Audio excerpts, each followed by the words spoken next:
खड्डों को लेकर के जो आंदोलन किया गया उसका समर्थन है या उसका विरोध है, या फिर रोड पर जो अतिक्रमण के नाम पर तोड़क कार्रवाई बड़े स्तर पर हो रही है, जो बिना नोटिस के गरीबों को उजाड़ा जा रहा है दिवाली के अवसर पर। ऐसे भारतीय जनता पार्टी के और कांग्रेसी से मैं जानना चाहूंगा और जनता से जानना चाहूंगा क्या उचित है क्या अनुचित है। हमारे साथ इस समय समझ करवाने जा रही थी।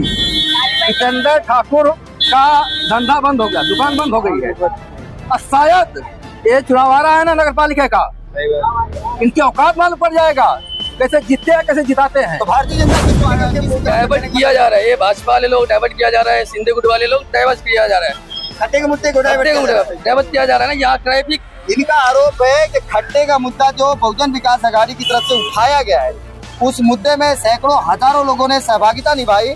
ऐसे में भारतीय जनता पार्टी ने उस मामले को दबाने के लिए अब अतिक्रमण हटाओ के नाम पर, रोड चौड़ीकरण के नाम पर काम कर रही है। क्या कहेंगे इस आरोप पर? कोई पक्षपात नहीं, तीनों आमदार अपने बल पर जीते नहीं है। पहली बात, अगर केंद्रीय नेता आके यहाँ प्रचार नहीं करते तो उत्तर भारत को वोट देते नहीं जीत पाते। तो मैं एक बात देखिए, इस पर का मुद्दा भुला दिया गया और सड़कों पर अतिक्रमण के नाम पर यानी रोड चौड़ीकरण करने के नाम पर जो तोड़ा जा रहा है बिना नोटिस दिए, उस मामले में क्या बीजेपी या कांग्रेस या अन्य नेताओं की क्या भूमिका है, क्या उनकी सोच है, क्या विचार है, क्या खड्डे का लोग समझ रहा है? दिनेश लाल यादव, मनोज तिवारी, रवि किशन आके अगर यहाँ चुनाव प्रचार नहीं करते, चलो नहीं जीतते। क्यों नहीं जीतते? ये बुलाते भाई ठाकुर या बुलाते हितेंद्र ठाकुर, अरे ज्यादा नेता बन रहा है, बस टाटा फिर जीत जाते थे। यही होता रहता है। मैं आज और भाई का पहला सवाल था कि खुद के दम पे जीत के नहीं आई है, ये बीजेपी वोट चोरी करके ही आई है। ये तीनों आमदार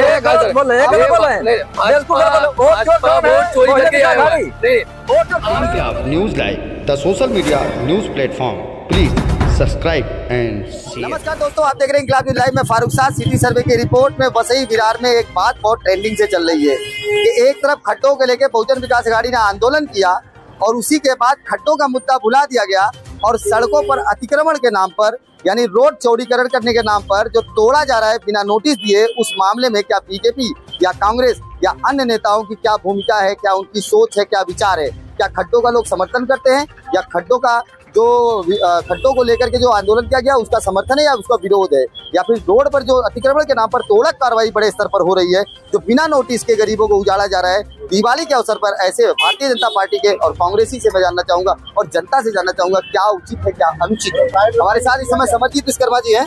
विश्वकर्मा जी, मैं आपसे जानना चाहूंगा, 4 प्रश्न आपके सामने आ रहे हैं। फर्स्ट प्रश्न ये है कि खड्डों के लेके बहुजन विकास आघाड़ी के श्री हितेंद्र ठाकुर ने आंदोलन किया, हजारों से भी ज्यादा संख्या में लोग मुख्यालय पहुंचे, वो भी संडे को। ऐसे में उन्होंने तीव्रता के साथ ये बात कह दी कि मेरा रौद्र रूप यानी हमारा पुराना रूप देख लोगे, और एक धमकी दिया है। 5 दिन निकल गए हैं, धमकी का असर होगा या टाटा फुस? पहला। दूसरा ये है कि अगर उन्होंने ये आंदोलन किया तो उसका आप समर्थन करते हो या विरोध? पहली बात तो उनका न समर्थन का विरोध करते हैं हम, न उनके समर्थन करते हैं। क्यों? जितेंद्र ठाकुर का वो कहानी है, चोर से कहेंगे चोरी करो और साहूकार से कहेंगे जागते रहो। 35 साल उन्होंने खड्डा नहीं भरा। रोड की बात है तो साल में 4 बार रोड बनता है क्या? 35 साल वही बनवा रहे थे रोड, हर जगह टूटता था। क्यों टूटता था? आज भी टूट रहा है। इनकी दिक्कत ये है कि 3 सीटें हार गए हैं, इनकी खुजली हो रही है कि मैं हार गया, जीतू कैसे? अब ये जो दादागिरी की बात की है, ये खानदानी गुंडे हैं, आज भी गुंडे की बात करेंगे, कल भी वो करेंगे, किसी को औकात के सामने खड़ा हो जाए। रह गई संडे की बात, संडे को तो महापालिका में गए, वो तो मंत्रालय में जा सकते हैं। मैं एक बात बोलता हूँ, खड्डे को लेकर जनता सड़क पर पहुंच गई उनके साथ। क्या खड्डे की भरपाई, आप बोले 35 साल में नहीं भर पाए, लेकिन अभी पिछले 1 सालों में नवरात्रि और गणपति दोनों का पर्व गया है। नवरात्रि और गणपति दोनों पर्व पे जहाँ विसर्जन स्थल है वहाँ पर भी खड्डे नहीं भरे गए। ऐसे में क्या आप इसको उचित मानते हैं, अनुचित मानते हैं? अनुचित है, खड्डा नहीं भरा गया। तो क्या भारतीय जनता पार्टी इसकी जिम्मेदार नहीं है? पिछले 1 साल में तो कितने बड़े पर्व को सपोर्ट नहीं कर पाई या उन खड्डों को नहीं भर पाई जहाँ पे विसर्जन स्थल है। ये बहुत बढ़िया मुद्दा उठाए बीजेपी का। मैं इसीलिए बोल रहा हूँ ना, तीनों आमदार, यहाँ कोई पक्षपात नहीं, तीनों आमदार अपने बल पर जीते नहीं है। पहली बात, अगर केंद्रीय नेता आके यहाँ प्रचार नहीं करते तो उत्तर भारत को वोट देते नहीं जीत पाते। तो मैं एक बात ये स्पष्ट रूप में, क्या उत्तर भारतीय इनके चेहरों को देख के नगर सेवक चुनेगी या इनसे कोई मतलब नहीं? इनके कार्यकाल कैसे रहे, इस कार्यकाल के आधार पे क्या उत्तर भारतीय है इनके साथ जुड़ेगी भी भारतीय जनता पार्टी के साथ? अभी तो इनका कार्यकाल कुछ नहीं चल रहा है। क्यों नहीं चल रहा है कि 35 साल का खड्डा अभी इनको समझने में 1 साल 2 साल लग जाएगा। और इनकी औकात क्या है? बीजेपी के जो आमदार हैं यहाँ के, अगर फोन कर दिया किसकी औकात है कि मना कर देगा या उनके साथ खड़ा हो जाएगा? लेकिन बीजेपी का सांसद, विधायक, मंत्री, मुख्यमंत्री, प्रधानमंत्री, अरे वही तो मैं बोल रहा हूँ। इसके बावजूद तो मजबूरी इनकी है कि पट्टा टांग बीजेपी खड़ा है। आज भी शासन उन्हीं का चल रहा है। दम पे चुनाव नहीं जीते हैं? नहीं जीते हैं। अगर दिनेश लाल यादव, क्या दम रहा है? दम बता रहा हूँ, दिनेश लाल यादव, मनोज तिवारी, रवि किशन आके अगर यहाँ चुनाव प्रचार नहीं करते, चलो नहीं जीतते। क्यों नहीं जीतते?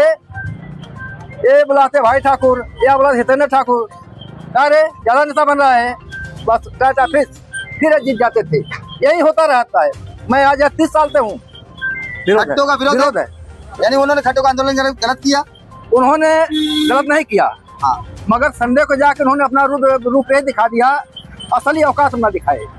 संडे कौन आंदोलन होता है? 35 साल से आमदार रहे हैं। संडे तो उनका कहना था कि भाई मजदूरों को छुट्टी करता है। मजदूरों से नहीं छुट्टी होता है, यही से रिक्शा भर भर गए हैं, अभी तो पैसा भी नहीं पाए बेचारे। बहुत बड़ा आरोप। हाँ, यही से भर भर गए हैं रिक्शा। अच्छा, आम जनता है, उनसे भी जान लें, जो खड्डे को लेकर आंदोलन किया बहुजन विकास आघाड़ी की तरफ से, उसका क्या सपोर्ट है आप लोगों का कि विरोध है? उन्होंने अच्छा काम किया या बुरा काम किया? मैं खुद से दो टूक में पूछूंगा। सिर्फ आप बताइए कि खड्डों का समर्थन अगर करती है जनता या उन्होंने खड्डों का मुद्दा उठा के गलत किया? नहीं, अच्छा काम किया, आवाज उठा के अच्छा किया है। इसमें यहाँ से अपना संतोष भवन से हाईवे तक जाओ, इतना ज्यादा ट्रैफिक है खड्डा के वजह से। और भाई का पहला सवाल था कि खुद के दम पे जीत के नहीं आई है, ये बीजेपी वोट चोरी करके ही आई है। ये तीनों आमदार वोट चोरी करके आए। नहीं, आप क्या बोले एक गुंडे से जीते, क्या वोट चोरी करके आए? केंद्रीय नेता प्रचार नहीं करते। क्या बोले? अभी आप भी बहुजन विकास आघाड़ी के सामने खड़े हो जाओगे क्या? अपनी बता दो। आप पहला सवाल क्या किया? अगर आज हितेंद्र ठाकुर बोल दे, सुनो, हितेंद्र ठाकुर बोल दे तो चुप रहो। आप क्या बोल रहे हो? आपका कहने का मतलब वोट चोरी से हुआ है? वोट चोरी करके आए। चलो मैं एक बात बोलता हूँ, अगर वोट चोरी से ही हुआ है तो आमदार है, तो आमदार का फर्ज था कि ये जो अभी नवरात्रि गणपति आए तो उसपे उनको खड्डा भरना चाहिए था, तो क्या उसको नहीं करना चाहिए था उनको? इसके पहले जब 1 साल और आगे जाइए, कितने खड्डे थे? एक गड्ढे में लड़के बह जाते थे। अभी लगाओ नहीं लगाए हो? हाँ, लगाओ। कहाँ गए थे हितेंद्र ठाकुर? कहाँ गए रानी? तू कितना आंदोलन किया हो? बाथरूम करते बह गया, फिर बाथरूम बह गया। कहाँ गए हितेंद्र ठाकुर? बड़ा नेता बनते हैं ना।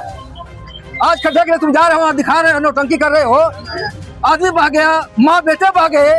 यहाँ की महापालिका का अधिकारी सफाई कर रहा, जाके व्यवस्था में मिला 13 दिन बाद डेड बॉडी। हाँ, इनको सर्व नहीं है, क्या नेतागिरी करते हैं। अच्छा, ये एक बात और है, अब इसका क्या कहेंगे कि जब नवरात्रि गणपति पर खड्डे का विसर्जन स्थल पर नहीं भर पाए? उसका भी कारण था। इतनी ज्यादा, देखो मैं पक्षपात नहीं कर रहा हूँ, चाहे बहुजन आघाड़ी हो चाहे बीजेपी हो, इतनी ज्यादा बारिश थी कि लोग सूखा भी गिट्टी मट्टी डालते थे, वो बह जाता था। ये रोड के ऊपर मानो इतना पानी भर रहा था, इस रोड के ऊपर यहाँ की गाड़ी बह के जा रही थी। हितेंद्र ठाकुर का धंधा बंद हो गया, दुकान बंद हो गई है। और शायद ये चुनाव आ रहा है ना नगर पालिका का, इनकी औकात मालूम पड़ जाएगा कैसे जीतते हैं, कैसे जिताते हैं। तो भारतीय जनता किस बल पे चुनाव जीतेगी? जीते किसके लिए? जितने इनसे पीड़ित हैं, विधायक के लिए या फिर नगर सेवक के लिए आप मुख्यमंत्री प्रधानमंत्री आएंगे? अब सुन लो, जितने इनसे पीड़ित हो चुके हैं आज उन्हीं के बल पे जीत जाएंगे फिर से। और रह गई बात बीजेपी का, अभी भी कम से कम 5 साल जब तक बाहरी नेता यहाँ दमदार नहीं खड़े होंगे, अभी लोग किसी की औकात नहीं उनके सामने खड़ा हो जाए। यानी यहाँ कोई भी के खिलाफ नहीं है, कोई भी खड़ा नहीं हो सकता, नहीं हो सकता। ऐसा दबदबा है, यानी दबदबा अभी भी है। बहुत बढ़िया रहेगा। कांग्रेस से है ना आप? क्या बहुजन विकास आघाड़ी का समर्थन करते हैं कि दबदबा है? आप बताइए, ये क्या कह रहे हैं? बहुजन विकास आघाड़ी का इतना दबदबा है कि कोई भी राजनीतिक दल का नेता नहीं खड़ा हो सकता चुनाव जीत सकता? दबदबा कुछ नहीं है, ये अपना इनसे अगर काम के लिए सवाल पूछो ना, तो बहुजन विकास आघाड़ी 35 साल का काम किया लगता है। 8 महीना में रह के इनका एक रोड का रिपेयरिंग नहीं हो रहा है इनसे, और इनसे सवाल करता है ना जनता, तो देख अपना 35 साल और 8 महीने का ये लोग बताना चालू कर देते हैं। और भाई का ये आरोप है कि ये चुन के नहीं आए, ये सब ईवीएम को हैक करने के बाद, वोट चोरी करने के बाद, वो सही बिहार में जो आमदार खासदार जो बने हैं, ये लोग तो वोट चोरी से, इसलिए जनता कुछ काम नहीं हो रहा है। और अब दूसरे मुद्दे पे आते हैं, ठीक है मान लेते हैं। अब मसला एक और है हमारे सामने, जो रोड पर अतिक्रमण के नाम पर सड़कों पर जो तोड़क कार्रवाई हो रही है, क्या भारतीय जनता पार्टी के वर्तमान के जो विधायक है उनकी जिम्मेदारी थी? हजारों लोग रोजाना बेरोजगार हो रहे हैं, रोजगार तो जा ही रहा है, साथ में उनका पूरा गृहस्थी भी चली जा रही है, नहीं रोजी रोटी का जरिया भी खत्म हो जा रहा है। इसका क्या कहेंगे आप? क्या बीजेपी का नाम लेना, पहला नाम बीजेपी, कांग्रेस, शिवसेना, मनसे, वही आघाड़ी, ये पांचों लोग का अतिक्रमण है। ये पहले अपना बचावेंगे, दूसरे क्या बचावे? कोई एक नेता बता दो जो नहीं दुकान लगवा रहा है रोड पे, नहीं हफ्ता ले रहा है, सब ले रहे हैं। इसी की ना के देख लो। फिलहाल बिना नोटिस दिए जो तोड़क कार्रवाई हो रही है उसका क्या कहेंगे? वो तो बहुत बड़ा टूटा है, लोग का मकान टूट गया बिना नोटिस का। यही सीधा गुस्सा के बोलते हैं तोड़ दो रोड बनेगा, लोग तोड़ दिए, क्या करोगे? उनकी डर ऐसी है भाई। यानी फिर उसका भी आरोप है बहुजन विकास आघाड़ी पे लगा रहा है। अरे भाई मैं तो नाम नहीं बोल रहा हूं। कार्रवाई कौन करा रहा है आपके नजर में? क्या है? कोई नहीं करवा रहा है, ये महापालिका अपना लाल कर रही है, बात कुछ नहीं है। तो क्या सभी राजनीतिक दलों को एक साथ नहीं आना पे चाहिए? जो ऐसा बारजा लटका है, सुनो, वो जो बारजा लटका है उसको तोड़ दे रहे हैं। जो गुमती लगा के रोड कब्जा किया उसका क्यों तोड़े, क्यों नहीं उठाए? सवाल यानी आंखों देखी देखा काम करे। आप क्या कहेंगे? ये जो तोड़ा कार्रवाई हो रही है इसमें क्या कहेंगे? महानगर पालिका चला कौन रही है? अभी तो कोई नगर सेवक नहीं है। और महानगर पालिका कौन चला रही है? बीजेपी, चाहे केंद्र में रहे या राज्य में रहे। और ये जो तोड़ने मतलब रोड चौड़ा के नाम पे तोड़ा जा रहा है, सामने दिवाली है, किसी गली पे एक बार नोटिस नहीं दिया जा रहा कि ठेला हटा लो या अपना जो भी अपना पनपटरी है या कोई भी है कुछ अपना धंधा कर रहा है, उनको टाइम नहीं दिया जा रहा है। रोड चौड़ा के नाम में उनको लोग कार्रवाई कर दे रहा है। इसको रोकने का जिम्मेदारी किसका है? बीजेपी का है। ये बीजेपी से काम नहीं हो रहा है तो बहुजन विकास आघाड़ी, कांग्रेस, ये लोग का जवाबदारी है ही नहीं इस लोग के अंदर। और रास्ता तक नहीं ये लोग रिपेयरिंग कर पा रहे थे, इनसे नया रास्ता क्या हम उम्मीद करेंगे? खड्डे के मामले को डाइवर्ट करने का खेल डाइवर्ट किया जा रहा है, ये भाजपा वाले लोग डाइवर्ट किया जा रहा है, सिंधे गुट वाले लोग डाइवर्ट किया जा रहा है, खड्डे के मुद्दे को डाइवर्ट किया जा रहा है ना। यहाँ ट्रैफिक, इनका आरोप है कि खड्डे का मुद्दा जो बहुजन विकास आघाड़ी की तरफ से उठाया गया है, उस मुद्दे में सैकड़ों हजारों लोगों ने सहभागिता निभाई। ऐसे में भारतीय जनता पार्टी ने उस मामले को दबाने के लिए अब अतिक्रमण हटाओ के नाम पर, रोड चौड़ीकरण के नाम पर काम कर रही है। क्या कहेंगे इस आरोप का? ये टोटल गलत है। जो रोड का रास्ते का है ना, एक हफ्ते के बाद आप देखेंगे तो चारों तरफ काम चालू हो जाएगा। क्या एक हफ्ते बाद ये सड़क चौड़ीकरण होने लगेगा? पुराने खड्डे को पैच नहीं किया गया? पुराना खड्डे में जाने दो, मगर जो अभी बजट आया है एक हफ्ते के अंदर का, ये इसका स्पेशल बजट आया है खड्डे का। इस बजट के हिसाब से काम होने वाला है, क्योंकि अभी महापालिका में कोई नगर सेवक नहीं है। एक बजट भी ये बहुजन विकास आघाड़ी वाले खा गए हैं, इसका भी आएगा, अभी न्यूज लगाओगे। ठीक है। 35 साल का मैं हितेंद्र ठाकुर का हिसाब मांगा हूँ RTI डाल के, RTI का जवाब अभी तक नहीं आया है। अभी आज मैं फोन किया था, बोले ठीक है मैं आपको सामने फोन करता हूँ। ये बहुत बड़ा चोर है, सब चोरी करते रहेंगे और आप न्यूज लगाते रहना। फिलहाल मैं जनता जाना चाहूंगा, कोई कुछ बोलना चाहेगा? अभी जो कंडीशन है आने वाले नगर सेवकी में, क्या बहुजन विकास आघाड़ी बेहतर प्रदर्शन करेगी या फिर बीजेपी का परिवर्तन होगा नगर सेवकी में? आप लोगों का क्या कहना है? कोई कहेगा कुछ? एक घर से आप दूसरे घर में शिफ्ट करते हो ना, तो वहाँ का माहौल जाने में आपको 1 हफ्ता 10 दिन लग जाता है। ये तो विधायकी बदली हुई है, अभी तक कोई हिसाब नहीं ले पाया। इतनी हिम्मत नहीं जाके हिसाब ले लें, क्या करेंगे लोग? कम से कम 1 साल के बाद ही ये लोग कुछ कर पाएंगे, बोलने का हिम्मत जुटा पाएंगे, नहीं जुटा पाएंगे। फिलहाल सिटी सर्वे में जनता के बीच में खड़े होकर के समरजीत विश्वकर्मा से बात किया गया तो उसमें ये बात सामने, हितेंद्र ठाकुर जी का अभी भी दबदबा बरकरार है। इनका आरोप है कि नगर सेवकी के चुनाव में भी नगर सेवक करने वाले लोग तब उनको बड़े राजनीतिक दलों का समर्थन यानी पार्टी के पदाधिकारियों को समर्थन नहीं मिलेगा। कहने का अर्थ ये है कि विधायकों के चुनाव में बाहर से जो स्टार प्रचारक आए थे, उनके दम पे ही विधायकों ने चुनाव जीता है, न कि अपने दम पे। तो नगर सेवकों का हाल बद से बदतर होगा भारतीय जनता पार्टी के नगर सेवकों का। आप देख रहे हैं इंकलाब न्यूज़ लाइव, मैं फारूक। अगली खबर प्राप्त करने के लिए चैनल को सब्सक्राइब करें, लाइक करें और शेयर करें और सपोर्ट करें निःशुल्क पत्रकारिता का। जय हिंद, जय महाराष्ट्र।